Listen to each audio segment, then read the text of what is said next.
Donc aujourd'hui, on va commencer le chapitre 32 sur les translations. Donc les translations, vous l'avez déjà vu dans le détail numéro 5 où vous aviez dû faire des translations avec des téléphériques, des petits bonhommes qui faisaient du tire-fesse. Donc une translation,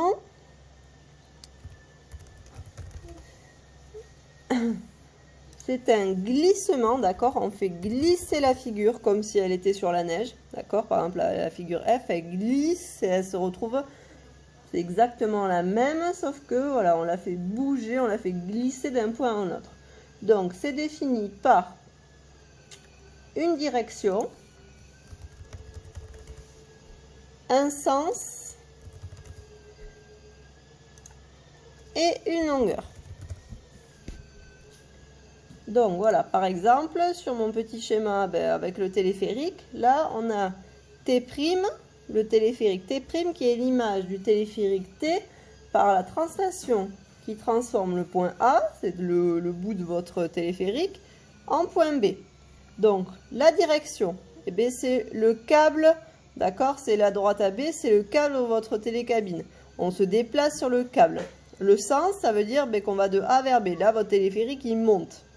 Et la longueur, de A à B, il y a 80 mètres. Alors souvent, vous verrez dans les exercices, et notamment au lycée, on vous dit qu'on fait une translation de vecteur AB. Vecteur AB, ça veut dire qu'on va du point A au point B. Et on le schématise par une petite flèche qu'on met au-dessus des points A et B. Alors, on va maintenant voir comment construire avec un quadrillage la translation d'une figure. Donc là, par exemple, on a la translation qui va du point A à A', c'est-à-dire de la translation de vecteur A à A'. On veut que vous réalisiez la translation du quadrilatère BCDE par la translation qui va de 1 à A'. Donc on va commencer par exemple par faire le symétrique du point B. Donc si on regarde du point A au point A', il faut aller de 1, 2, 3, 4 carreaux vers la droite et de 1 carreau vers le haut. Donc en partant de B, 4 carreaux vers la droite, 1 carreau vers le haut, et ici j'obtiens le point B'. De la même façon, pour le point C, 2, 4 carreaux vers la droite, 1 carreau vers le haut, j'obtiens le point C'.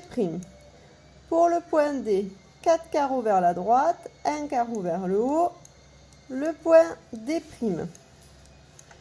Pour le point E, 4 carreaux vers la droite, 1 carreau vers le haut et j'obtiens le point E'. Si tout va bien, quand vous allez relier votre nouvelle figure, avec une règle de préférence, vous allez obtenir exactement le même quadrilatère que tout à l'heure, que le premier, que ABCD, d'accord?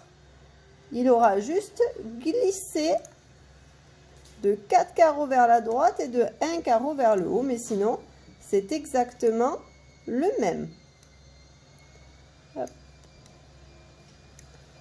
Et voilà pour la symétrie avec quadrillage.